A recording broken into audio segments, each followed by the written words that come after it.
الحمد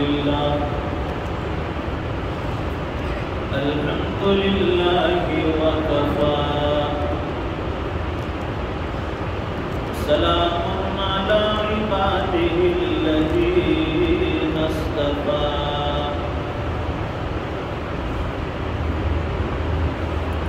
خصوصا على أفضلهم وخاتم النبي محمد الأمين وعلى آله وصحبه أجمعين. أما بعد فأعوذ بالله من الشيطان الرجيم. بسم الله الرحمن الرحيم.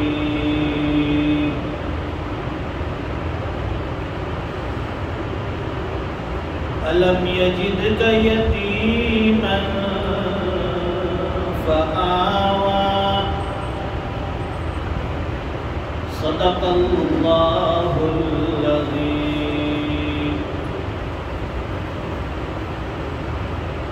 اللهم صل على سيدنا ومولانا محمد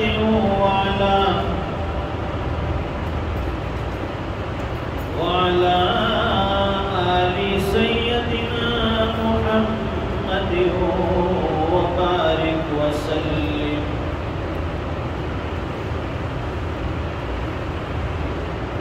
بزرگوں اور دینی بھائیوں،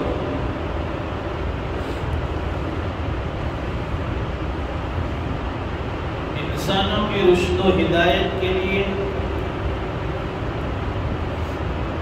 ان کی فلاح و کامیابی کے لیے اللہ تعالیٰ نے نبیوں کا سلسلہ بھی رکھا اور کتابوں کا سلسلہ بھی رکھا. آسمانی کتابیں بھی آتی گئی اور ساتھ میں اللہ تعالیٰ نبیوں کو بھی بھیجتے گئے. مقصد یہی تھا کہ انسانوں کی ہدایت، راہ حق پر آنا، گمراہیوں سے نکلنا، کفر و شرک کو چھوڑنا، توحید کی طرف آنا، توحید پرستی یعنی ایک اللہ کو ماننا، یہ ہر نبی کی دعوت رہی.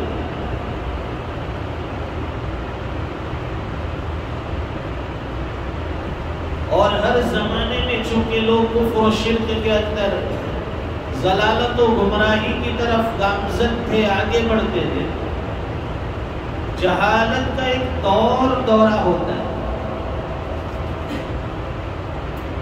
ایسی جہالت سے نکالنے کے لیے اللہ تعالیٰ نبی اور رسول کو دنیا میں بھیجتے ہیں. یکے بعد دیگر نبی آتے گئے، یہ سلسلہ چلتا رہا. حضرت ابراہیم علیہ السلام آئے، حضرت موسیٰ علیہ السلام آئے، حضرت ہارون علیہ السلام آئے، حضرت یوسف علیہ السلام آئے، اسحاق علیہ السلام آئے. سارے نبی اللہ دنیا میں یکے بعد دیگر بھیجتے گئے. حضرت آدم علیہ السلام سے یہ سلسلہ چلا اور جناب محمد رسول اللہ تک جاری رہا. ہر نبی دنیا میں آنے کے بعد ایک ہی دعوت دیتا ہے. ہر نبی دنیا میں آنے کے بعد ایک ہی بات کرتا ہے، اللہ کے بندو اللہ کی طرف آ جاؤ. ضلالت و گمراہی کی طرف جا رہے ہو، وہاں سے نکل کر ہدایت کی طرف آ جاؤ.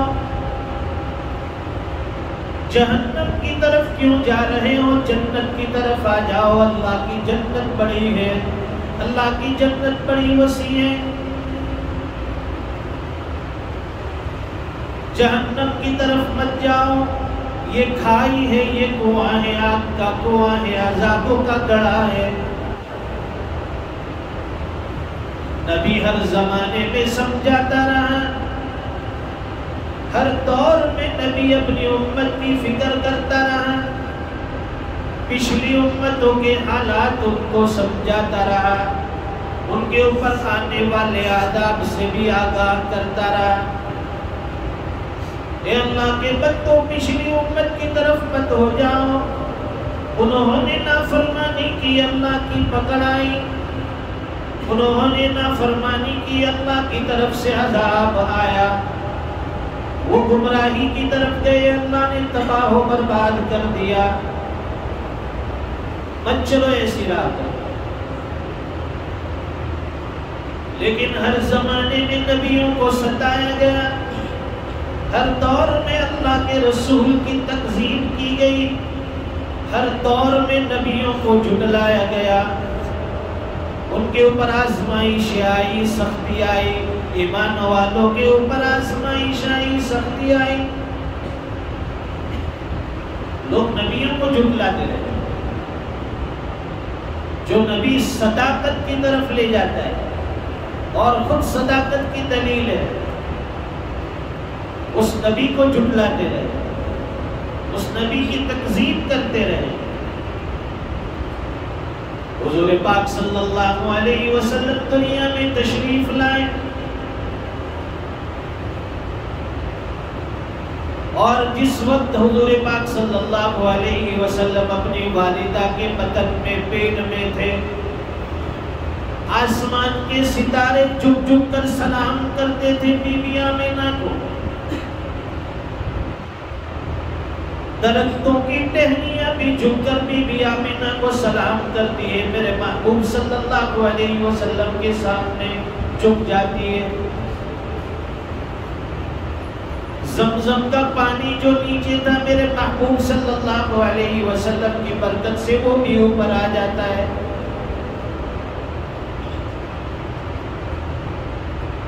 حضور پاک صلی اللہ علیہ وسلم کی پیدائش سے پہلے آسمان کے اوپر سرخ ستارہ چمکنے لگا۔ پہلی کتابوں میں ایک نشانی بتائی گئی تھی کہ جب نبی آخر الزمان دنیا میں تشریف لائیں گے تو آپ کی آمد سے پہلے آسمان کے اوپر ایک سرخ ستارہ چمکنے لگے گا۔ جیسے ہی وہ سرخ ستارہ آسمان پر چمکنے لگا، اہل کتاب اور یہودیوں کے یہاں غلغلہ مچ گیا۔ یہ تو نبی آخر الزمان کی دنیا میں آنے کا وقت قریب ہے۔ انہوں نے تلاش کیا کہ مدینہ منورہ کی جتنی عورتیں حاملہ ہیں، ان میں سے کس کے گھر میں بچے کی ولادت قریب ہے۔ تحقیق کی پتہ چلا کہ ابھی تو کسی کے گھر میں ولادت نہیں ہے، کافی دیر ہے۔ پھر انہوں نے پتہ کروایا کہ مکہ مکرمہ ہے، وہاں بھی ساری عورتیں جتنی حاملہ تھی ان کے یہاں ولادت جو ابھی باقی تھی، یعنی کافی وقت باقی تھا، لیکن عبد المطلب کے گھر میں جو لڑکی ہے اس کے یہاں ولادت قریب ہے۔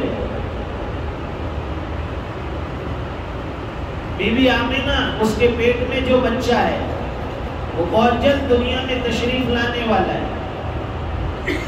اور ایک علامت اور ظاہر ہوئی کہ کسرا کے محل کے اندر، فارس میں کسرا کے محل میں جو کنگرے تھے 14 کنگرے وہ بھی گر گئے۔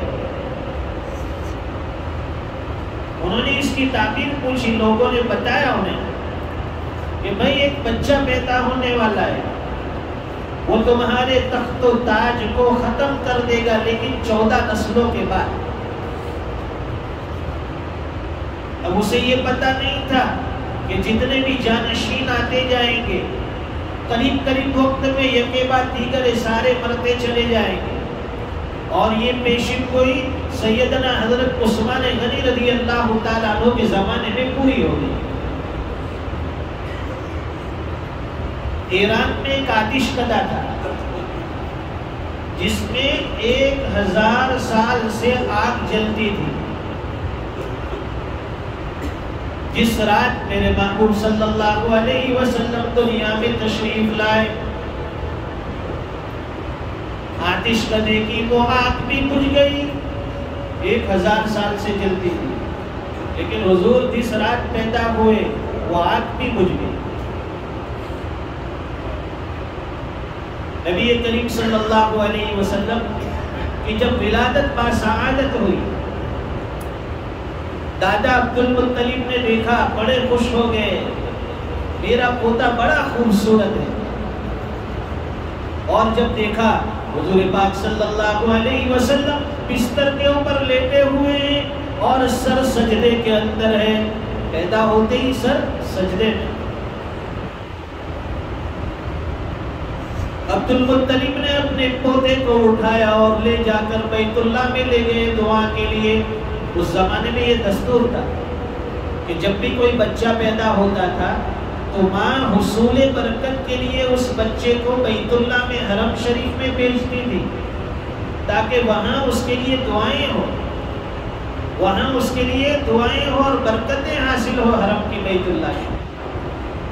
لیکن کسے معلوم تھا کہ جس بچے کو حرم کے اندر بیت اللہ شریف کے اندر دعاؤں کے لیے لے کر جا رہے ہیں، برکت کے لیے لے کر جا رہے ہیں، یہی بچہ دنیا جہاں والوں کے لیے رحمت للعالمین بن کر آ رہا ہے.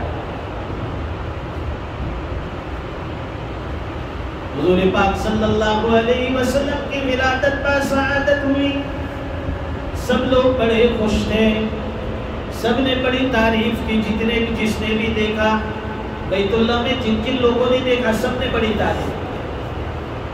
عبد المطلب سے کہا کہ آپ کا پوتا تو بڑا خوبصورت ہے، بڑا کیوٹ ہے، بڑا بیوٹیفل ہے، بہت دلکش ہے، بہت خوبصورت ہے. دنیا جہاں کا، کائنات کا دلارا دنیا میں آیا ہے، کوئی معمولی بچہ نہیں ہے. جب سب نے تعریف کی تو اللہ تعالیٰ نے عبد المطلب کے دل میں یہ بات ڈالی کہ اس کا نام بھی ویسا ہی تجویز کیا جائے. تو آپ کا نام رکھا گیا محمد. محمد کا مطلب ہوتا ہے کہ وہ ذات جس کی دنیا میں اتنی تعریف کی جائے، اتنی تعریف کی جائے کہ مخلوق میں کسی کی اتنی تعریف نہ کی گئی ہو. بڑا پیارا نام. اپنی اولاد میں سے کسی ایک بچے کا نام ضرور محمد رکھنا چاہیے، ایک نبی سے نسبت حاصل ہو. بڑا برکت والا نام ہے، بڑا پیارا نام.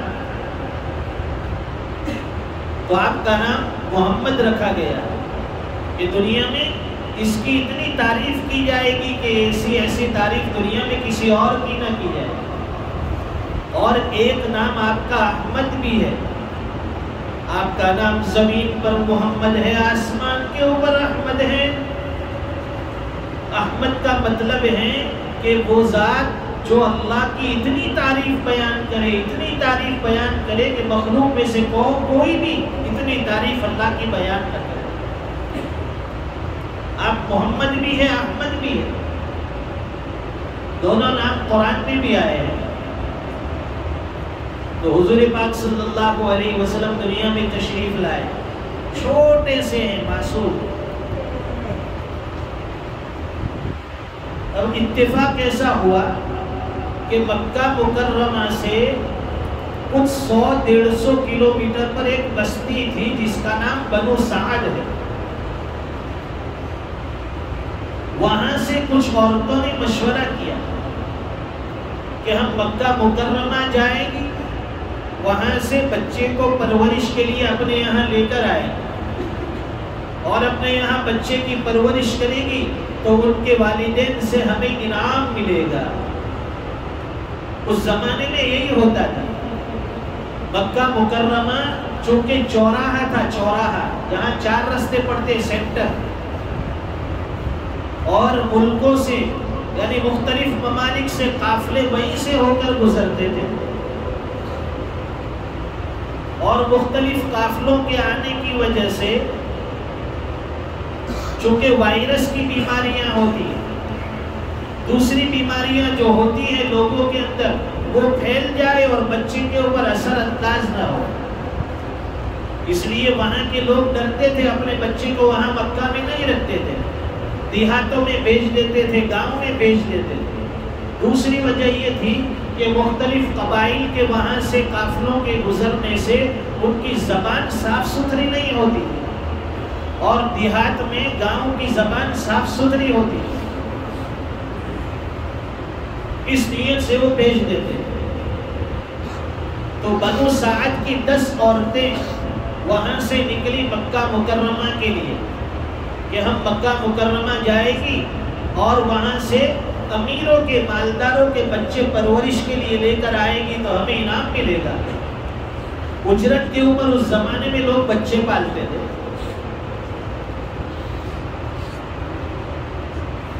بی بی حلیمہ جس کے پاس سواری میں ایک اونٹنی تھی اور ایک گدھی تھی، دونوں کمزور، اس لیے کہ کھانے کو نہیں ملتا تھا، انسانوں کو نہیں ملتا تھا، جانوروں کو کہاں سے کھلائے، دونوں کمزور تھی. فرماتی ہے کہ باقی عورتیں ان کی سواریاں تازہ دم تھی، وہ آگے نکل جاتی اور بی بی حلیمہ پیچھے رہ جاتی.